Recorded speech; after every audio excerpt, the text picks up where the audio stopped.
2023년이 아직 한 달 남아있지만 예수 그리스도의 생애를 중심으로 하는 교회력은 돌아오는 이번 주일 대림절로 새롭게 시작됩니다. 예수 그리스도의 생애라고 하니까 교회력의 시작이 예수님께서 이 땅에 오신 성탄절로부터 시작될 것 같지만 그전 대림절로 시작되는 이유는 온 교회가 성탄을 넘어 주님께서 다시 오실 재림까지 늘 영적으로 깨어 준비하며 기다려야 하기 때문입니다. 예수님은 누가복음 4장 18절 19절에서 이 땅에 오신 목적을 분명히 밝히셨습니다. 주의 성령이 내게 임하셨으니 이는 가난한 자에게 복음을 전하게 하시려고 내게 기름을 부으시고 나를 보내사 포로된 자에게 자유를, 눈먼 자에게 다시 보게 함을 전파하며 눌린 자를 자유롭게 하고 주의 은혜의 해를 전파하게 하려 하심이라. 그 핵심은 우리의 모든 죄와 질병과 눌림에서 우리를 구원하여 자유케 하시기 위함이었습니다. 담임 목사님께서 지난 주일부터 대림절 동안 이 자유함에 대한 말씀을 이어가겠다 말씀하시면서 그 첫 번째로 우리의 피해의식, 특히 원망으로부터 자유케 되는 말씀을 주셨습니다. 나무를 베면 속에 감춰져 있던 나이테가 드러납니다. 하나의 태는 나무의 1년 수명을 나타내지요. 그래서 수목 전문가들은 나이테를 보면 그 나무에 지나온 역사를 알 수 있다고 말합니다. 어느 해에는 가물었고 어느 해에는 강수량이 많았고 어느 해에는 모든 여건이 좋아서 많이 성장했고 또 어느 해에는 산불이 났었고 어느 해에는 그 나무가 번개에 맞았던 것까지 나이테는 다 담고 있다는 것입니다. 우리의 인생에도 이 나이테가 있습니다. 인생의 경륜만큼이나 우리에게도 나이테가 생기는데 우선 겉에 생기는 나이테는 주름과 흉터들로 나타납니다. 그것은 내가 평생을 살아오면서 울고 웃고 고민하고 또 행복하고 또 여러 가지 상처를 받고 아파했던 외면의 나이테입니다. 그러나 우리 인생의 깊은 내면의 나이테를 들여다보면 주름, 흉터들과는 비교할 수 없을 정도로 많은 상처들이 있습니다. 사람들은 저마다 혹 그 상처를 다른 이들에게 들킬까 단단한 보호막으로 겹겹이 덮어놓습니다. 또 어떤 이들은 오랜 세월 동안 무의식 속에 쌓인 상처들을 그것이 내 팔자련이 하며 살아가기도 합니다. 의학자들에 의하면 질병의 70-80% 이상이 마음의 상처, 좋지 못한 감정이나 스트레스에 의해서 생긴다고 합니다. 그만큼 시민성 질병이 많다는 것이죠. 우리가 소위 직장에서 열받고 부부간에 다투고 자녀들이 말을 안 들으면 우리 뭐라고 말합니까? 아휴, 속상해. 우리 그렇게 말합니다. 정말로 그런데 그렇게 말하면 내 속이 상해진다는 것이죠. 속상하다라는 뜻이 바로 그 속이 상해진다는 뜻 아닙니까? 그런데 그 말처럼 내가 속상해라고 말하면 정말 내 속이 상해진다는 것입니다. 왜 이렇게 내 속을 썩여? 또 우리 그렇게 말하는데 그러면 정말 내 속이 썩어 들어가게 된다는 것입니다. 그래서 원로 목사님이 반복해서 하시는 말씀이 무엇입니까? 믿음의 말, 축복의 말, 은혜의 말, 긍정의 말을 선포하는 것이 중요하다 반복해서 말씀하시지 않습니까? 한 번은 제가 사용하던 평상형 침대가 부서져서 아내와 함께 침대를 사러 간 적이 있습니다. 저희 부부의 금술이 좋아서 침대가 부서진 것은 아니고요. 제가 새벽에 할렐루야 하면서 조금 활기차게 일어나려고 내가 아직 젊다 생각하고서 이렇게 벌떡 일어나려고 했는데 순간 균형을 잃고 뒤로 자빠져서 제 무게 때문에 평상의 침대가 부서진 것입니다. 그 침대를 사러 갔는데 사장님이 뭐 여러 가지 침대를 보여주세요. 그런데 저희가 생각하고 갔던 가격에 맞는 침대는 없더라고요. 마음에 드는 게 그 중에 하나 있었는데 가격이 너무 비싸서 사장님에게 좀 많이 깎아 주십시오 그랬어요. 저도 그렇게 말하고 아내도 그렇게 말하고. 그런데 사장님께서 대답을 하셨는데 그 대답이 예사롭지 않았습니다. 아이고 살겠네 그러셨어요. 여러분 보통 그런 경우에면 아이고 죽겠네 이렇게 나오는 것이 정상적이지 않겠습니까? 그런데 그 사장님은 계속 죽겠네라고 하는 말이 나와야 할 대목마다 아이고 살겠네, 아이고 살겠네 계속해서 그러시는 것입니다. 침대를 사러 갔다가 제가 큰 도전을 받고 은혜를 받았습니다. 죽겠는 순간에도 이분이 예수를 믿는지 안 믿는지는 모르겠지만 살겠네 그걸 바꿔서 말하는 것이죠. 은혜를 받고 산 침대라서 그런지 7년이 지나도 안 부서지고 잘 쓰고 있습니다. 여러분 죽겠네라고 하는 말을 천천히 한번 풀어서 반복해 말해 보시겠어요? 죽겠네, 죽겠네, 죽게 있네, 죽게 있네. 여러분 죽겠네가 조금만 풀어서 변화시키면 그게 죽게 있네가 되더라고요. 우리 곧잘 찬양하지 않습니까? 생명 죽게 있네, 능력 죽게 있네, 소망 죽게 있네, 모든 것이 주 안에 있네. 그렇습니다. 우리의 생명이, 능력이, 소망이 오직 주께 있는 줄 믿습니다. 오늘도 주 안에서 살아 역사하는 이 믿음을 선포할 때 마치 죽은 것과 같던 여러분의 몸과 영과 삶이 살아나는 은혜가 있기를 주님의 이름으로 축복합니다. 시카고 정신분석연구소에서 육체의 질병과 정신과의 상관관계를 밝히기 위해 7가지 병을 놓고 10년간 연구하고 그 결과를 발표했습니다.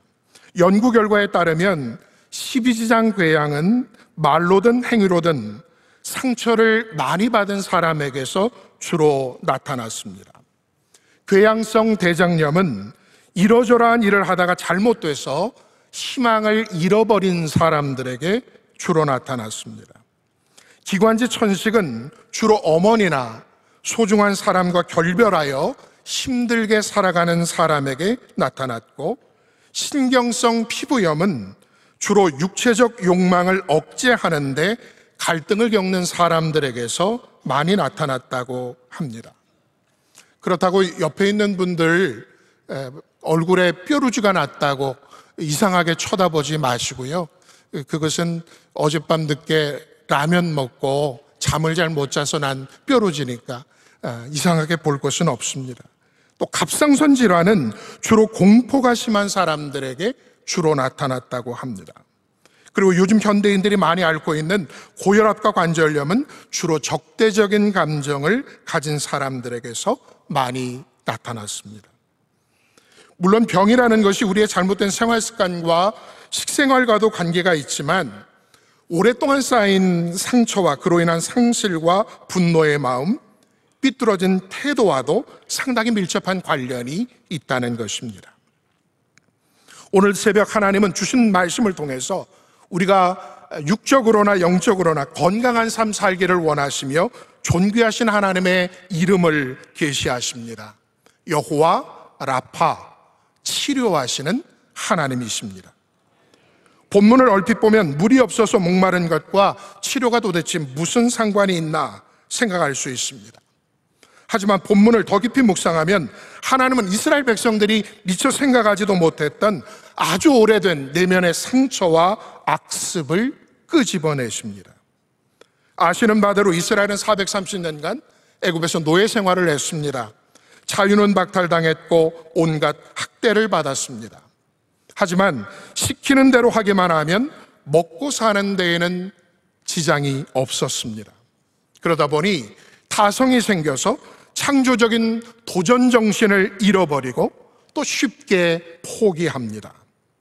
400년 넘게 쌓인 이러한 근성들은 그대로 사라져버린 것이 아니라 어떤 한 가지 독특한 질병으로 나타나게 되었는데 그것이 바로 원망병이었습니다.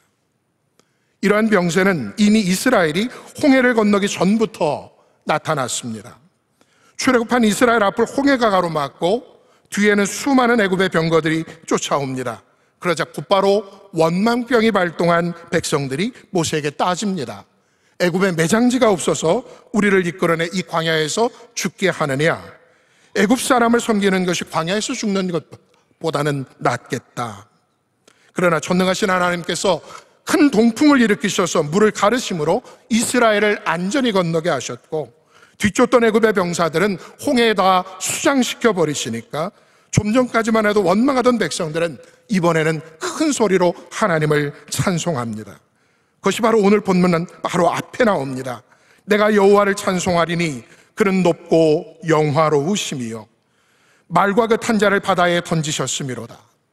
주의 콧김에 물이 쌓이되 파도가 언덕같이 일어서고 큰 물이 바다 가운데 엉기니이다. 여호와여 신중에 주와 같은 자 누구니이까?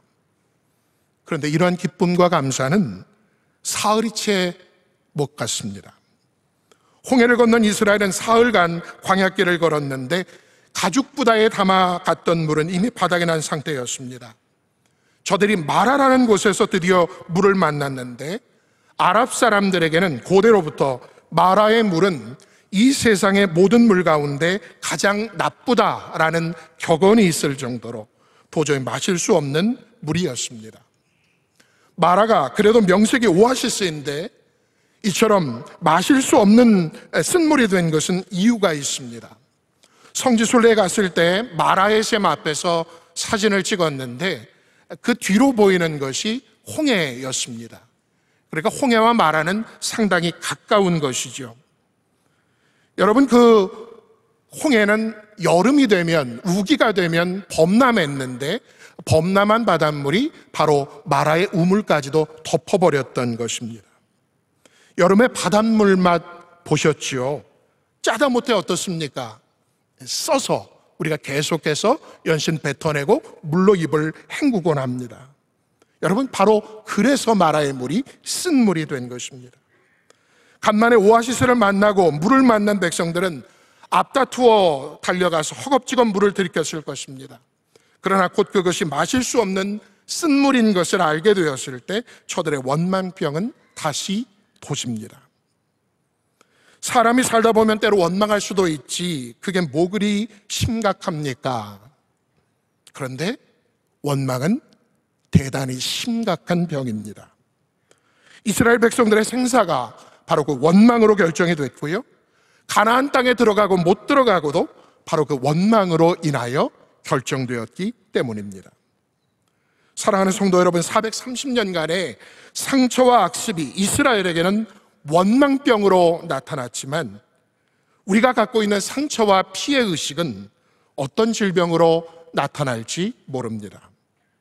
지금 여러분은 어떠한 상처로 신음하며 어떠한 질병으로 괴로워하고 있습니까? 동물의 왕 사자는 싸움을 벌이다 상처를 입으면 그 상처를 감추지 않고 햇볕이 있는 그대로 드러내므로 자연 치유를 받는다고 합니다.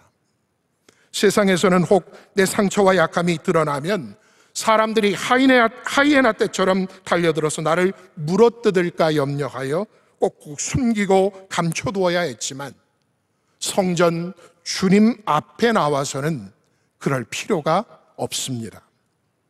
이 새벽 주님 앞에 나의 깊은 상처를 그대로 내보이고 말씀 앞에 나의 질병과 약함을 내놓을 때 여호와 라파 하나님께서 우리 몸의 질병과 마음의 상처를 온전히 치유하여 주시기를 원합니다.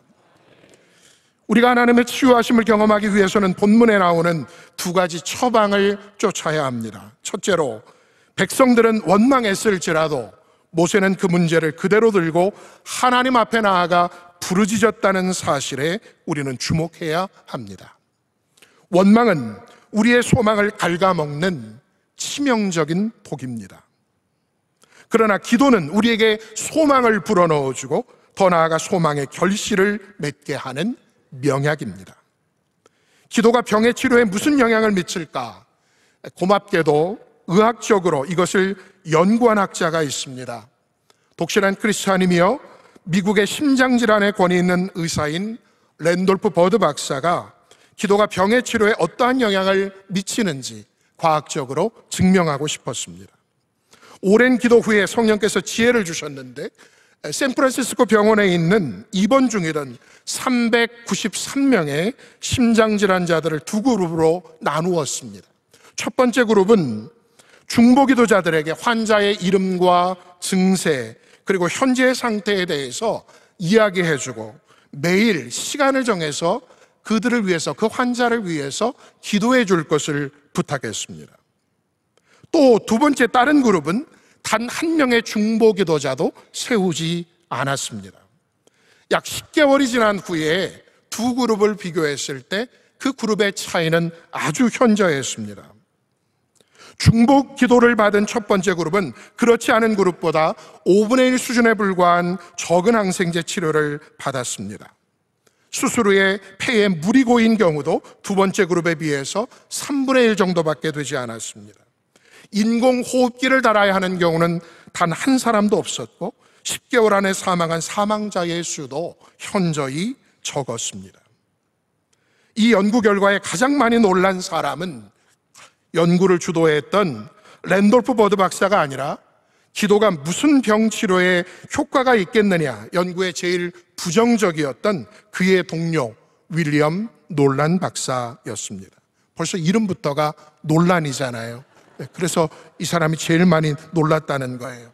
이 사건, 이 연구 결과 이후에 윌리엄 놀란 박사는 자신의 처방전 맨 밑에 이렇게 적었다고 합니다.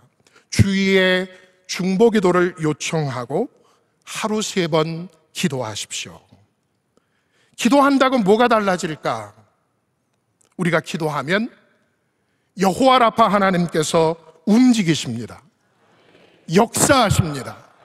고치십니다. 하나님께서 이 새벽에도 우리의 중보하는 기도를 들으셔서 모든 환우들을 긍휼히 여기시고 혈행과 순환을 가로막고 있는 모든 쓴물은 거두시며 깨끗한 단물이 온몸에 돌게 하시기를 기도합니다. 두 번째, 하나님은 모세에게 한 나무를 지시하시고 그 나무를 쓴물 가운데 던지게 하셨습니다. 나무 하나를 쓴물에 던졌다고 단물로 변할 수 있습니까? 여기서 쓴물 가운데 던져진 나무는 우리의 질고를 치유하시기 위하여 주님께서 달리신 바로 그 나무 십자가를 상징합니다. 성경은 이사야 53장 4절과 5절에서 말씀합니다. 그는 실로 우리의 질고를 지고 우리의 슬픔을 당하였거늘 우리는 생각하기를 그는 징벌을 받아 하나님께 맞으며 고난을 당한다 하였노라.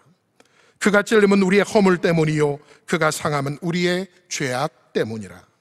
그가 징계를 받음으로 우리는 평화를 누리고 그가 지치게 맞음으로 우리는 나음을 받았도다. 여러분, 예수님이 누구십니까?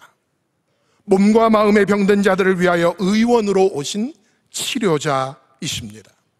실제로 사복음서에는 예수님께서 병든 자를 고치신 사건이 42번이나 기록되고 있습니다. 나에게 어떠한 쓴물과 같은 질병과 상처가 있더라도 예수님 달리신 십자가가 내 속에 던져지고 내 안에 복음이 들어오면 그 쓴물에 주님의 보혈이 퍼지고 은혜의 단물로 변하는 역사가 일어나는 것입니다. 그런데 주님께서 병든 자를 고쳐주실 때 단지 질병에서만 자유케 하신 것이 아니라 죄로부터 사하시는 구원의 은혜도 함께 베푸셨음을 우리는 기억해야 합니다. 여러분, 우리 중에 시한부 인생이 아닌 사람이 있습니까? 90세 노인이나 갓 태어난 아기나 언젠가는 하나님께로 다시 돌아갈 똑같은 시한부 인생입니다. 물론 살아가면서 건강한 것이 질병에 걸리는 것보다는 낫습니다. 또 질병에 걸렸다면 낫는 것이 좋습니다. 그러나 내가 건강하든 질병에 걸렸든 설사 병들었다가 낫지 않더라도 살아생전에 반드시 해결해야 할 것이 있습니다. 그것은 믿음으로 나를 위해 십자가에 달리신 주님을 붙드는 것입니다. 병들어 죽는 사람이 있습니다. 그러나 사람은 병들지 않아도 언젠가 늙어서 죽습니다. 또 질병에 걸렸다 낫더라도 언젠가는 죽습니다. 그러나 예수 그리스도를 믿는 자는 죽어도 천국에서 영원한 생명을 얻게 되는 줄 믿습니다. 바로 예수님께서 저 십자가에서 나의 죄와 상처와 질병과 고통뿐 아니라 죽음까지도 대신 지고 돌아가셨기 때문입니다. 우리는 여호와 라파 하나님의 이름 속에서 단순히 지금 이 질병에서 고침을 받느냐 못 받느냐를 넘어서 죽음을 이기고 사는 부활과 영생까지도 바라볼 수 있어야 할 것입니다. 사랑하는 성도 여러분, 나의 힘으로는 죄악의 쓴뿌리에서 흘러나오는 원망과 저주의 쓴물을 막을 수 없습니다. 성경은 야고보서 3장 11, 12절에서 우리에게 말씀합니다. 샘이 한 구멍으로 어찌 단물과 쓴물을 내겠느냐. 내 형제들아, 어찌 무화과 나무가 감람 열매를, 포도나무가 무화과를 맺겠느냐. 이와 같이 짠 물이 단물을 내지 못하느니라. 오늘 하루도 나에게 쓴물만 올라오게 하는 원망의 말을 버리고 나의 생명, 나의 능력, 나의 소망이 오직 주께 있습니다 기도하며 우리의 몸과 마음과 삶을 주 달리신 십자가에 던질 때 그 십자가 은혜가 내 안에 들어와 저주하던 입이 찬송하는 입으로 바뀌고 내 속의 모든 쓴물이 단물로 바뀌는 역사가 일어나는 복된 날이 되시기를 주님의 이름으로 간절히 축복합니다.